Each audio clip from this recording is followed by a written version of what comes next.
You don't like the way we pay our fighters? Too fucking bad. Go start another MMA organization and you go fucking figure out how to do it. And you can pay them $10 million a fight, $30 million a fight, whatever you want to do. So, after Dana White made some pretty fiery remarks about UFC fighters, the light heavyweight division wasted no time making their move. Furious and completely fed up, these fighters united with a massive announcement, one that's genuinely going to shake the UFC to its core. They're jumping ship. But honestly, if you think that's shocking, just wait until you hear what they're planning to do next. Let's break down this absolute breaking point. We're seeing fighters across multiple divisions standing up, speaking out, and making one thing crystal clear. If the UFC won't pay them what they're truly worth, they'll find someone who will. The cracks in the system have been visible for years, but recently, those cracks have become chasms. The most shocking revelation actually came from an unlikely source, Jon Jones himself. He spoke openly about the dire financial situations many UFC fighters face. Seriously, picture this. You have professional athletes at the highest level of their sport, competing in front of millions, yet they're living in their gym because they can't even afford an apartment. Jones didn't mince words when he painted that grim reality. Most of the guys who are doing the absolute worst are not in a position that they could say publicly, I have a second job. I'm borrowing money from my parents. Right. I know so many fighters that are living in the Jackson's MMA gym because they can't afford to have their own apartment. And they're UFC fighters. Let that sink in for a moment. Seriously, these are UFC fighters, elite athletes who've reached the absolute pinnacle of mixed martial arts. Yet, they're borrowing money from their own parents, and believe it or not, living in jail. It's a reality that would be genuinely shocking in any professional sport. But in an organization generating approximately $1.4 billion in revenue in just 2024, that's nothing short of scandalous. And Jones went even further, touching on something much deeper, the powerful idea that some injustices are simply worth sacrificing everything for. And if I have to have a bad relationship with Dana, sit out for 2 years, 3 years, to bring light to what's happening. He made the point. Let's not sit out for 2 years to bring light to what's happening. Then these are the things that people remember you for more than winning belts. The guy stood for the younger fighters. This isn't just talk. It's a powerful philosophy, spreading like wildfire through the entire UFC roster. Fighters are truly starting to realize their legacy might not be defined by championship gold, but by whether they stood up for change when it mattered most. The most powerful statement any fighter can make isn't delivered in a press conference. It's made with their feet, walking right out the door, and nobody's exit sent bigger shockwaves through the MMA world quite like Francis Ngannou's. The former heavyweight champion, known for his devastating knockout power and inspiring rags-to-riches story from Cameroon, didn't just leave, he torched the bridge on his way out. Dana White claimed he offered Ngannou a deal that would have made him the highest-paid heavyweight in UFC history, more than Brock Lesnar, more than anyone. We offered Francis a deal that would have made him the highest paid heavyweight in the history of the company. More than Lesnar, more than anybody. But here's where this whole narrative really starts to get interesting.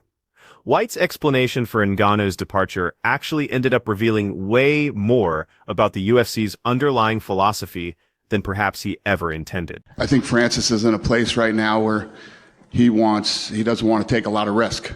Feels like he's in a good position where he could fight lesser opponents and make more money. So we're gonna let him do. That dismissive tone really speaks volumes, doesn't it?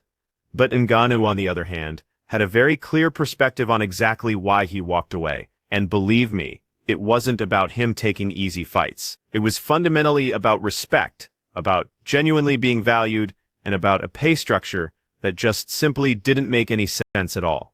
Listen to his raw frustration. When you're talking about pay-per-view, then you're negotiating pay-per-view, and then you see number like 1.25 pay buys and stuff like that, and the pay-per-view is going from 60 to $80 in the past 5 years, and you realize that the 0.25 that is on top of it is out of the $20 that's been added on. I'm like, come on, man. It's not my first pay-per-view contract. And the mathematical breakdown here is truly damning. Pay-per-view prices soar by $20, yet the fighter's cut increases by a measly quarter of that. It's the kind of negotiation that leaves you feeling insulted rather than valued. Ngannou went on. It wasn't even about the money, even how he was structured, even how he was. I'm like, this doesn't make sense. You know, I went home and I was so, I don't know, frustrated or just. And here's the kicker. Ngannou's gamble paid off spectacularly. His bold move to the PFL and subsequent high-profile boxing matches against legends like Tyson Fury and Anthony Joshua proved his point definitively. He earned more in a single night than his entire UFC tenure. Suddenly, getting your money elsewhere wasn't just a threat. It was a blueprint. But Ngannou's departure was just the beginning.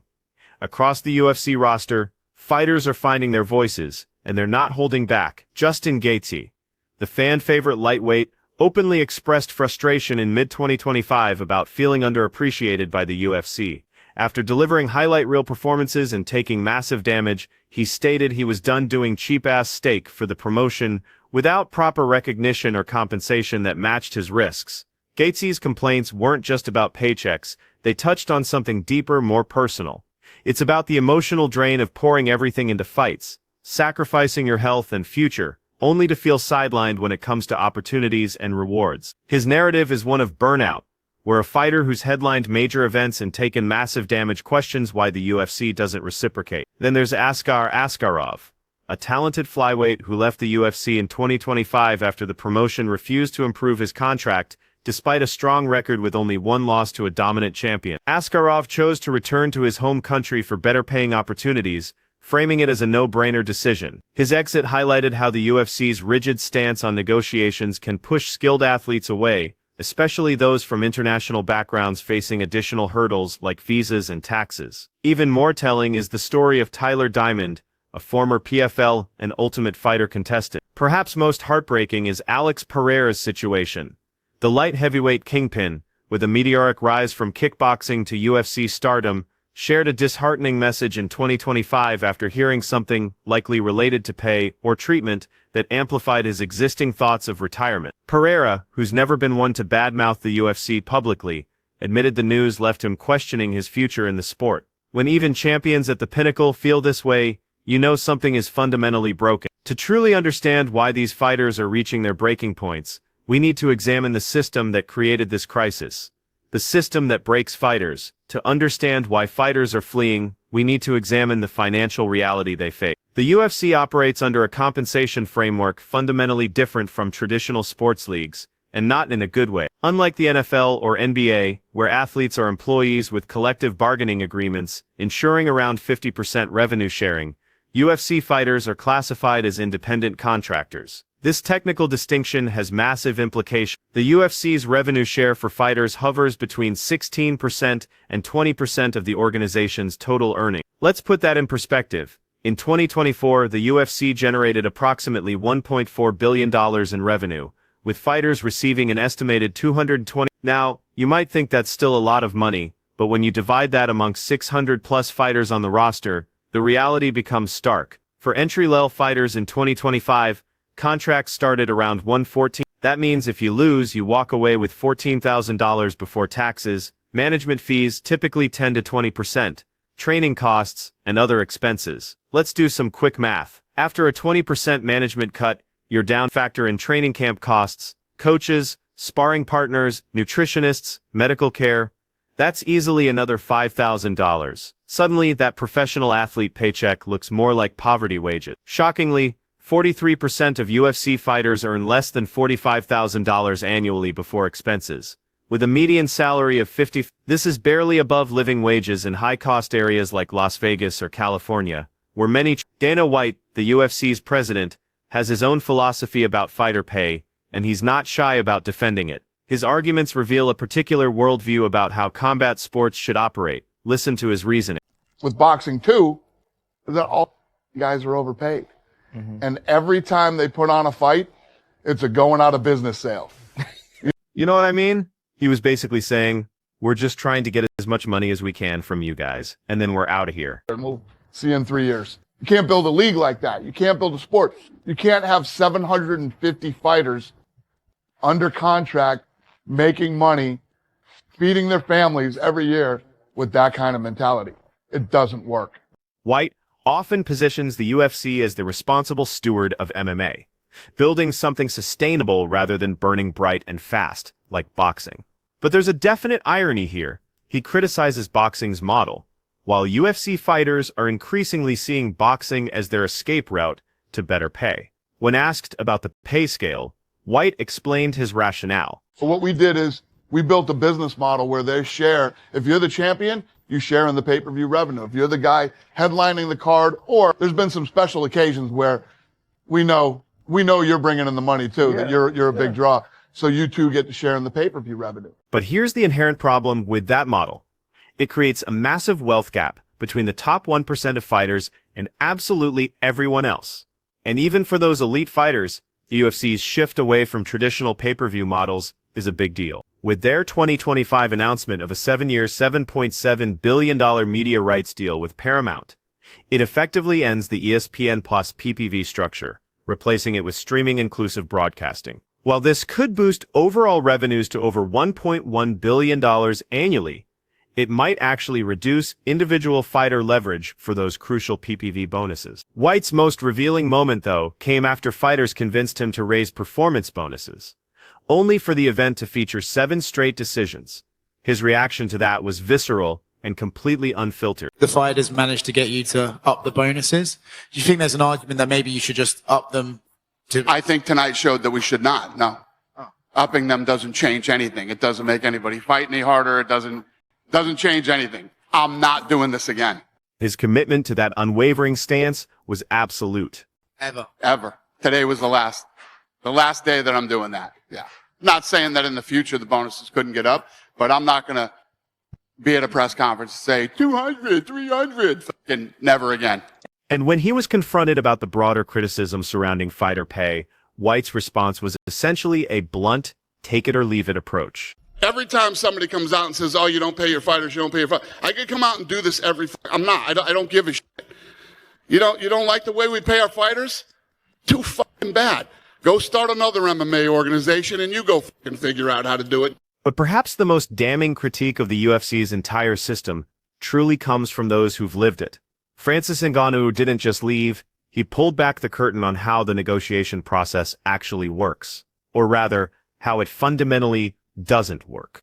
In a really revealing conversation, Ngannou explained the illusion of negotiation that fighters are forced to face. I think the way that the business is set up, like they pay you whatever they want to pay you. They let you pretend that you're negotiating while you're not negotiating, because either way, you're still in the contract. This is precisely where that independent contractor classification becomes more of a cage than genuine freedom. Ngannou broke down the entire cycle for us. Let's say 40 months contract. By 20 months, they will come to negotiate. A little bit more money if you say yes. Yeah. Then they are giving you a new 40 months, which means they start over because of the money that they added. But because by that time, your value is like maybe 2 or 3 times what they are offering. And here's where it gets truly exploitative. Imagine you're a fighter struggling to make ends meet. You're about to get $50,000 for your next fight, money you desperately need. Then the UFC offers you a new contract with $100,000 per fight. But here's the catch. It resets your entire deal. Ngannou described this cunning trap. I mean, you're kind of like broke, you're struggling, and then you're seeing your next fight, okay, 50,000, you have to pay this and pay that and get away with maybe 20,000, and you have to pay your loan and all the stuff, and they have a new contract, 100,000. It's really hard to turn that down when you're in that position. The system intentionally keeps fighters in financial precarity, so they can't afford to negotiate. So, why don't fighters just strike?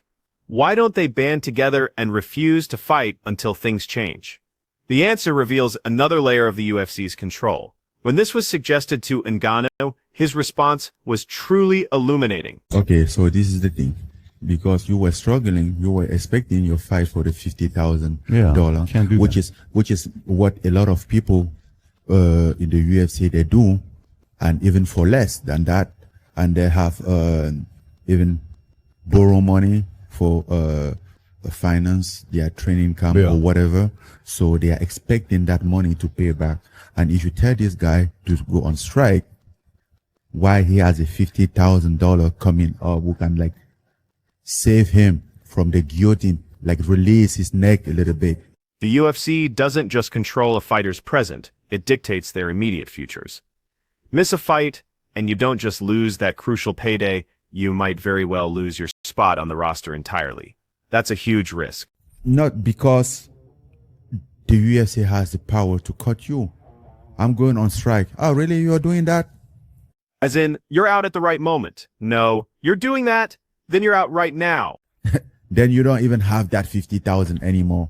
What next? Ngannou painted the bleak reality. So a lot of fighters, they don't want to compromise that because that's only what they get. You know, they don't have a saving. They live day by day, fight by fight. And that's why, like, when they don't fight, they go dry. Unionization efforts, sadly, have repeatedly failed, with attempts like Project Spearhead fizzling out due to a deep-seated fear of retaliation. Fighters like Leslie Smith have been vocal pioneers, pushing for change only to face severe consequences. Cut from the roster right amid organizing talks. With the doors to change seemingly locked from within, fighters are increasingly looking outside the UFC's walls, and what they're finding is truly changing everything. It's where the real money. If fighters can't change the UFC from within, they're discovering they can change their entire situation by simply leaving. And increasingly, they're finding that life outside the UFC can be far more lucrative and less constraining. The Professional Fighters League, or PFL, has smartly positioned itself as a fighter-friendly alternative with its season-long tournament format that promises clear paths to substantial payouts. We're talking structured million-dollar prizes for winners, which creates much-needed predictability in a sport notorious for uncertainty. Rory McDonald, a former UFC welterweight contender, moved to PFL after feeling profoundly undervalued in the UFC. McDonald spoke of the refreshment in a system where performance directly ties to rewards without all the politics of matchmaking. While the UFC boasts larger audiences, the PFL provides a merit-based ladder that feels far more equitable, drawing in fighters who prioritize structure over pure stardom. One Championship, with its Asian roots and emphasis on martial arts values, offers yet another compelling alternative. Here, fighters often praise the promotion's focus on athlete welfare, including better sponsorship freedoms and a more family-like atmosphere. Eddie Alvarez moved to ONE after his UFC stint, noting the difference in contract flexibility. ONE allows pursuits in other disciplines, without as many restrictions, fostering a genuine sense of empowerment. But what about the most lucrative escape route? That's boxing. Francis Ngannou's incredible journey into boxing after leaving the UFC proved this point definitively. He inked deals for massive boxing paydays against icons like Tyson Fury, proving that the sweet science can offer life-altering sums without the same contractual shackles. Ngannou's success has truly inspired others. Tom Aspinall's family has even hinted at similar paths, where a single high-profile boxing bout could potentially eclipse years of UFC earnings. To truly understand what fighters are fighting for, you absolutely need to see the numbers that the UFC probably doesn't want you to focus on. When Francis Ngannou sat down for an interview, the business breakdown of UFC's profitability became utterly impossible to ignore. The host referenced financial data showing just how profitable the UFC really is. I don't know. I mean, if you got 48% as the EBITDA, give or take, their margins are 35 to 50%. You got the margins to be able to afford to. If they get what? The margin of The what? margins are EBITDA. Their EBITDA margins are very high. They make They make a lot of profit. Very profitable. UFC. You say how much? 48% is the number we saw when we looked at our reports. 48%? 48%. But Ngannou had an even more striking statistic to share with everyone. The margin, pay the statistic that's going on now, like they make between 80 to 85. The implication here is truly staggering. With revenues approaching $1.5 billion annually, and potentially exceeding that with the new Paramount deal, the UFC's incredible profitability margin clearly suggests there's enormous room to significantly increase fighter compensation. The host's conclusion on this matter was quite straightforward. So let's just say you do $1, they're keeping 48 cents. So, that's the margins. But getting that money to fighters isn't as simple as just asking nicely. Ngannou explained the fundamental problem. I think the way that the business is set up, like they pay you whatever they want to pay you. They let you pretend that you're negotiating while you're not negotiating. In 2025, something truly unprecedented happened in UFC history. A massive $75 million antitrust lawsuit settlement was finally approved, directly compensating fighters for alleged wage suppression This wasn't just a settlement. It was a legal acknowledgement that something had been fundamentally wrong with how the UFC treated its fighters. The lawsuit itself traced back to 2014, when former fighters like Kung Lee and Nate Quarry filed suit, accusing the UFC of antitrust violations through practices like acquiring rival promotions and enforcing exclusive deals that essentially prevented athletes from seeking better opportunities elsewhere. Over the years, this evolved into a monumental class action effort, representing over 1,000 fighters who competed in UFC events during that period. When the settlement was finalized in February 2025, fighters began receiving their payments. For veterans like Eddie Alvarez, the announcement brought mixed emotions. He publicly saluted the attorneys and fighters for their decade-long effort, but lamented that the amount fell short of what he believed was truly deserved. Some 35 fighters received more than $1 million, and about 100 got over $500,000, with these payouts being described as life-changing by attorneys. The settlement also introduced some operational changes. For the next 5 years, the UFC agreed to limit exclusive negotiating periods to 30 days and matching rights to 4 months, giving fighters slightly more leverage when contracts expire. Yet the broader impact on the sport's fundamental structure remained quite limited. No mandatory revenue sharing increases, no union formation, and no dismantling of the independent contractor model. So, where exactly does this leave us? The answer lies in understanding that the UFC's dominance isn't an absolute given. It's been sustained by fighters' acceptance of the status quo, and that acceptance is visibly crumbling. When Ngannou was asked if he was earning more from sponsorships than from fights, his answer was telling. Francis, are you getting more money from sponsorships than fights right now? Okay. Is it 4, 5, 10 times more? Is it 10 times more? Not. But here's the thing. The potential was absolutely there. The clear possibility of building real wealth outside the UFC's ecosystem. The conversation continued, and this truly represents a fundamental shift in how fighters are thinking about their entire careers. The UFC platform can enable fighters to build powerful personal brands, but increasingly, fighters are realizing that this platform has value far beyond what the UFC pays them directly. The 2025 announcement of that massive $7.7 billion Paramount Media rights deal represents a critical juncture. Dana White confidently promised that fighters would genuinely benefit from this windfall, even claiming, "We don't hoard that money." However, history suggests that a healthy dose of skepticism is definitely warranted here. Analysts predict that while base pays may rise by about $60 million in renegotiated guarantees for top fighters, the overall fighter revenue share could actually dip even lower, to just 15%. That's a 33% nominal increase in total pay. The stark reality is that without truly structural changes, without a union, without mandatory revenue splits, without employee classification, the fundamental imbalance will persist. But what is changing is fighters' willingness to accept that imbalance anymore. Recent endorsements, like the SEIU labor union supporting the Ali Act expansion to MMA, offer glimmers of hope, aiming to curb the UFC's monopsony power that actively suppresses negotiations. Additional pressures are mounting as well. Consider this. College NAL name, image, likeness. Deals offering $100,000 to $400,000 for top wrestlers are now diverting talent from traditional MMA pipelines, directly pressuring the UFC to adapt or risk losing the next generation of talent entirely. Comparisons with other sports become incredibly stark when you really consider them. In boxing, fighters often retain a massive 60%. The NFL splits nearly 50% with its players, including crucial benefits like health insurance and pensions, which are completely absent in the UFC, where fighters are forced to cover their own medical costs. A hypothetical unionized UFC with a 50% revenue share could yield an astonishing $700,000 average annual pay for non-champions, tiered from 400. But perhaps the most powerful tool fighters have isn't strikes or even lawsuits. It's quite simply their feet. Every Francis Ngannou who walks away and succeeds elsewhere sends an undeniable message.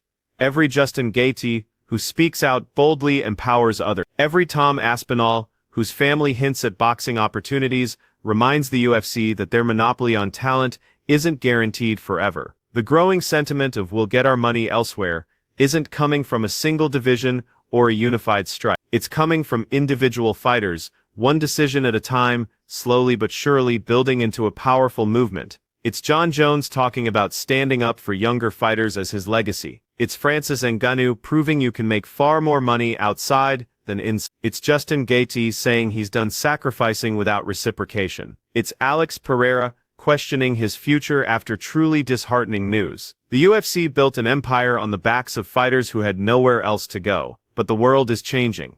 Viable alternatives are emerging. Boxing beckons with massive purses. The PFL offers clear tournament structures and clearer paths to earnings. One championship provides flexibility and respect, and fighters are learning to leverage their platforms for sponsorships that genuinely dwarf their fight purses. The 2025 antitrust settlement provided retroactive justice, but it absolutely doesn't guarantee future equity. That will only truly come when enough fighters realize their collective power, or when enough of them simply walk away toward genuinely better opportunity. The UFC's $11.3 billion valuation is built entirely on fighter talent. Without fighters willing to step into that octagon, that value simply evaporates. Because one thing is becoming crystal clear: fighters are done waiting for the UFC to value them. If the UFC won't pay, they'll get their money elsewhere. And they're proving every single day that elsewhere is indeed willing to pay.